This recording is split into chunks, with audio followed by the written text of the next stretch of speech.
Good evening and welcome to this week's episode of WTFriday. Now, please bear with me because I have a sore throat, so I might sound a little rough. So I just wanted to apologize in advance. So, we talk a lot about adults who kill. We've talked about a couple of teens who have murdered someone. And we've talked about parents who kill. But tonight, we're turning the tables around to kids who kill. And I do need to add that while I was researching and writing this episode, y'all, my sweet mama had an accident and she had to be taken to the hospital.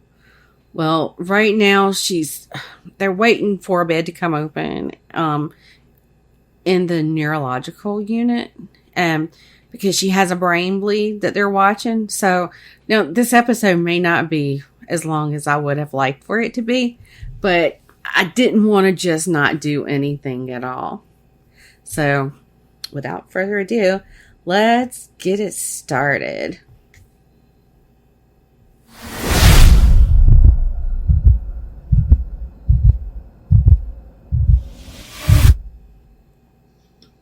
Mystery, Murder, and Magic proudly presents What the Friday?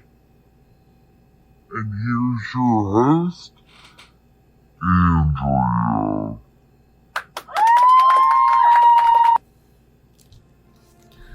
We tend to think that all children are precious little gifts. And while they are, some have a dark side.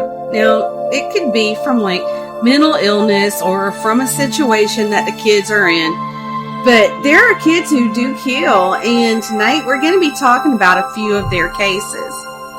Now, this is, one of those darker subjects, but, it can't be left out. Now, recently, this was back at the end of September of this year, in Harris County, Texas, a 17-year-old girl named Megan Elliott was stabbed to death while her parents slept in a nearby room. When authorities arrived on the scene, her twin brother Benjamin was attempting to give her CPR, and it's believed that it was Benjamin who had called 911.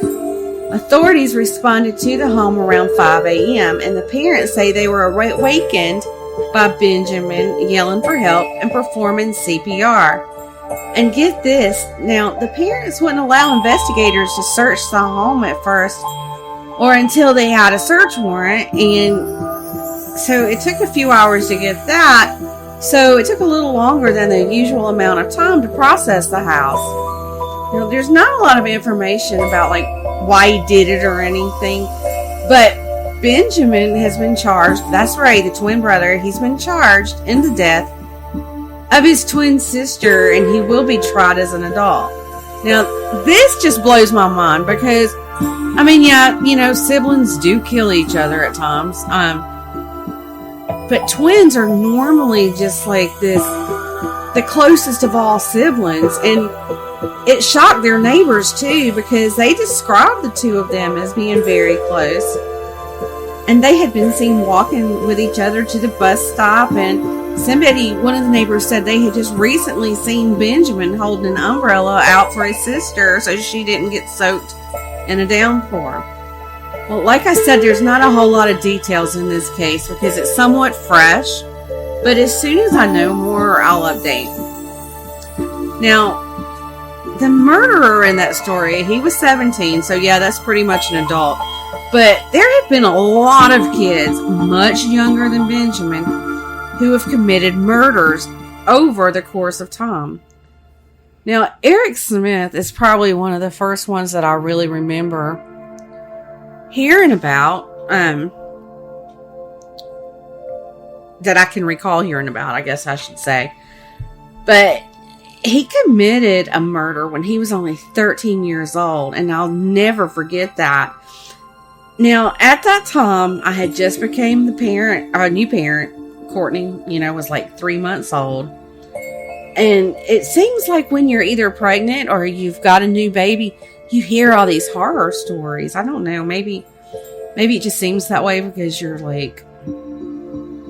suddenly more alert about these things in the world. I don't know. But anyway, this case was that shocker for me because this happened on August the 2nd of 1993. So Courtney was like 3 and life was just good.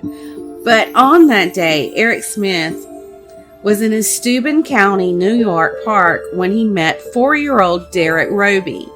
Now, Derek was walking along through the park on his way to summer camp when Eric lured him into nearby woods where he hit the 4-year-old in the head with a rock, strangled him, and then sodomized him with a stick. Well, then he decided to go through Derek's lunch bag and he smashed a banana that was in that lunch bag, and then he took his Kool-Aid and he poured it all over Derek. Now, when the case went to court, Eric's defense argued that he was mentally ill. Now, the jury also heard how, as a toddler, Eric threw these really escalated temper tantrums. And I don't know, like, one single toddler that's never had a temper tantrum, but this was like the next level of temper tantrums, because he would bang his head on the floor, like, just repeatedly. And they said he also had some speech issues. But now the judge and the jury was not accepting that mental illness plea coming from his defense. Now, he was found guilty and he was sentenced to 9 years to life in prison. Well, over the years, Eric came up for parole 10 times, but he was denied every single time. Derek's parents, Dale and Doreen Roby, were staunch supporters of keeping Eric behind bars. They even lobbied for more time between parole hearings of violent offenders, wanting it changed from every 2 years to every 5 years. Well, I guess the 11th time was the charm for Eric, because earlier this very month, Eric, who is now 41 years old, was granted parole. He's currently at a medium security prison in the Catskills, and he could be released as early as November the 17th. Now, I do want to say, too, he's not always been in a medium security prison. He was in a very high security prison for, I would say, the majority of his sentence. Now, why would a 13-year-old pick some random little boy to murder? Well, it's been sad, and I am in no way, making any excuses, but it's been said that Eric was a loner, and he had been picked on a lot in his young life. Now, Eric had bright red hair, he wore glasses, and he was picked on for those reasons. Now, maybe he had a lot of anger built up, and he just snapped. And I'm sure some of y'all might ask, why would a mom let such a little kid walk anywhere by themselves? Well, the thing is you have to understand that things were so different back then. You know, kids could go outside and play in most areas of our country without supervision. But his mom said that this was the first time that she had let him walk by himself. And it was only a block away, so she decided to let him go without her.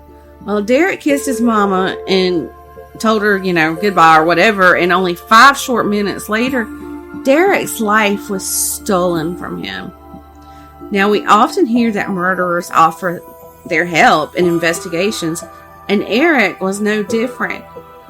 4 days after the murder, Eric walked into the police department and asked if he could help solve the crime.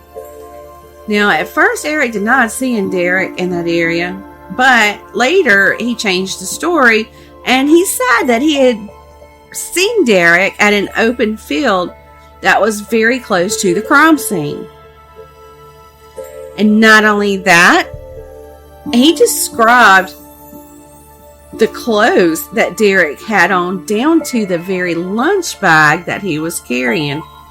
And through all of this, Eric was excited. It was just like he was enjoying it or something. But when they asked where he had last seen Derek, Eric started getting somewhat emotional. And at that point, he dropped his head onto the table. Sorry, like I said, I've got a sore throat. He raised 2 slightly shaken fists, and with a voice that was cracking, he asked, "You think I killed him, don't you?" Well, after that, Eric asked to take a break, and his dad brought him some Kool-Aid. Well, it was known by authorities that Derek had Kool-Aid poured all over him. So Eric's reaction to the Kool-Aid that his dad had just brought him was not very shocking at all to the authorities, because when Eric's dad, I'm confusing Eric and Derek, but Eric's dad, when he handed him the Kool-Aid, he threw that glass of Kool-Aid to the floor. Now, friends and family started thinking that Eric knew something about this murder, but of course, they didn't think he was the one who had committed it. I mean, who would suspect such a young kid of doing something so horrible like that? Well, after the murder, Eric began spending every night at a neighbor's house. He asked that neighbor about DNA testing and what would happen if they found out it was a kid who had did it. Well, 2 days after Derek was buried, Eric broke down and confessed. Now, earlier I mentioned that mental illness and his behavior as a child was brought up during his trial. Well, I want to go back to that for a minute. His adoptive dad told him at some point that, or he had said at some point that Eric had asked him for his help with dealing with his anger issues, and all that he could tell him was to hold on to it. And he also told him that when he was young and he felt that way, he'd beat a weight bag in the family barn until he was just too tired to do anything else. And a defense psychiatrist diagnosed Eric with intermittent explosive disorder and went on to say that when a child suffers with that after they work it out of their system, usually they just go back to appearing to be a normal child.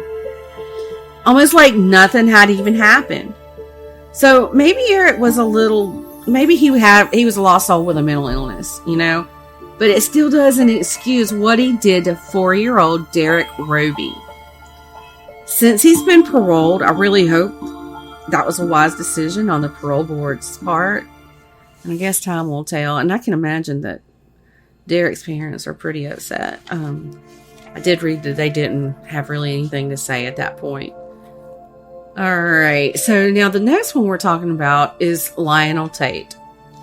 In 2001, Lionel Tate, who was only 14, became the youngest person in America to be sentenced life in prison, without parole. Now, 3 years prior to his sentencing, Tate had been arrested and charged with the murder of 6-year-old Tiffany Unick of Broward County, Florida. Now, Tate was accused of stomping on Tiffany so hard that her liver ripped. Now, Tate's mom, Kathleen, was babysitting Tiffany, but she had left the two kids to play while she took a nap upstairs. His defense, his attorneys, claimed that Tate accidentally killed Tiffany, like he didn't mean to, because he was actually showing her some moves that he had learned from watching professional wrestling on TV. Well, not only was her liver torn, but she also had skull fractures, a fractured rib, and her brain was swollen. Now, the prosecution argued that these injuries would be the same thing as falling from the top of a 3-story building. Now, Tate's mom said that her son was just playing with little Tiffany, but y'all, he weighed 170 pounds at the time this happened, and it had been said that he had the reputation of a schoolyard bully. When the jury came back with a guilty verdict after only 3 hours of deliberation, she couldn't believe it, because she was just sure that he was going to be acquitted, but he wasn't. Well, it was the judge's decision to, sentence Mr. Tate, and he gave him a life in prison sentence with no chance of parole. I guess a lot of people thought that was pretty strict for a 14-year-old. But the thing is little Tiffany lost her life, and she'll never come back. It's so sad. And yeah, it's sad that a 14-year-old would have to spend his life in prison. But, I don't know. I've got so many opinions. But, you just can't slap him on the wrist and be like, okay, he's 14 years old. He didn't know any better. Because I believe at 14 years old, he should have known better. Now, after the sentence, and even the prosecution joined in with the defense and asking for a more lenient sentence for Tate. And in January of 2004, a state appeals court overturned his conviction, saying that he hadn't had a mental evaluation before the trial. Well, this gave Tate the opportunity to accept a plea deal that had been offered to him before he ever went on trial. And that would be 1 year of house arrest and 10 years probation. One stinking year for, on house arrest too, so it's not even like being in prison. But for taking the life of another human being, that's just a joke. But that didn't last long, because the September of that very same year, he violated his probation when he was seen outside his house, and he was carrying a 4-inch blade, or a 4-inch knife. At that point, an additional 5 years of zero tolerance probation was tacked on to the probation he was already on. And that's not all he did while he was out, okay? Because on May 23rd of 2005, Tate was charged with armed burglary with battery, armed robbery, and violation of probation when he met a Domino's pizza delivery driver outside of one of his friend's apartment, and he greeted him with a loaded gun. Well, the delivery guy dropped the pizzas and he ran away, but then Tate went back into his friend's apartment, and apparently he was uninvited, and he assaulted someone while he was inside that apartment. On February 19th, 2008, he was sentenced to 10 years in prison for the pizza robbery, and that is to run concurrently with the 30-year sentence that he got for violating his probation. Now, the last one we're going to talk about tonight happened back in the 1800s. His name was Jesse Pomeroy, and he was considered a natural-born killer. Now, not a whole lot is known about his early life, but he was raised by his widowed mom in the slums of South Boston. When Jesse was only 11 years old, he began torturing other kids. In the fall and winter of 1871, Jesse took 7 younger boys to a hidden spot, and once he was there, he would strip them of all their clothing and then tie them up. After that, he would attack the boys, severely beating them. Now, at one point in this crime spree, he began using a knife, and with one of his victims, he even poked pins into their skin. Now, the thing about Jesse was that he had a cleft lip, and one of his eyes was completely white. So it was pretty easy to identify him. Well, he got caught, and as punishment, he was sent to a reform school. Now, he was supposed to be there until he turned 21, but if he had good behavior, he would be released earlier. Well, Jesse knew that, and he used it to his advantage, so he was released only a year and a half after he arrived. And when he was released, he had a new obsession, and that was homicide. His first victim was a 10-year-old little girl that he kidnapped and killed in March of 1874. And just a couple of months later, he did it again to a 4-year-old boy. 4 years old now, y'all. But this little boy was so brutally beaten and stabbed that he was almost decapitated. Well, when police talked to him, they asked if he had killed that little boy because the little boy was the first one to be found. So Jesse's response was, "I suppose I did." Well, not long after that, Jesse's mom moved out of the house they had been living in, and whoever owned that house decided to do some renovations. Well, when they started pulling up floorboards, they found that little girl's body, and it was very mutilated, they said. But Jesse was glad to confess to that murder, and as a matter of fact, he confessed to 27 more murders. 12 bodies were found on the property where he had grown up. Now, most people in that area, they wanted Jesse to pay with his life for his crimes, but he was only 14 years old and the governor just wouldn't have it. So instead of a death sentence, he was given a life sentence to be spent in solitary confinement. Now, can you imagine at the age of 14, you're sentenced to solitary confinement for the rest of your life? Well, I did read too that I want to say when he was around 41 years old, he was removed from solitary and moved to an asylum, and he spent the rest of his life there. So he did have a little bit of human interaction. But he died at the age of 72 in 1932. Now, like I said at the beginning of the show, I had planned on having a much longer show tonight. But with my mom's accident, I just didn't have time to finish the research and the writing.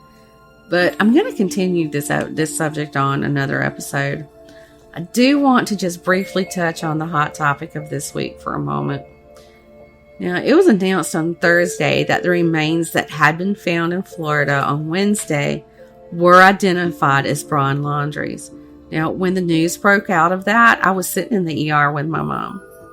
So I wasn't able to go live with an update. But I did tap on that notification, and I was just absolutely floored at the picture that WFLA chose to use at the top of the story in their app. It's a picture of Brian, and I don't know if it was photoshopped or not, but it gives this illusion that Brian has an angelic halo glowing around his head. Now, this is strictly my opinion, and I'm entitled to it. But this is like a slap in the face to Gabby Petito's family.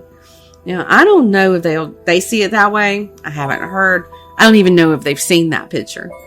But I will say this, that if this situation involved my daughter, and then there was an announcement that this person of interest remains were found, and I saw a picture portraying this person like this, I would be absolutely livid. Okay. I don't know if they realized that's what it looked like. I don't know. I haven't heard anything. But yeah, that's all I've got for tonight. I want you to keep my mom in your thoughts if you can do that for me. Now, I'll be back in the morning with the Weekend Weird Files. Y'all have a really good night.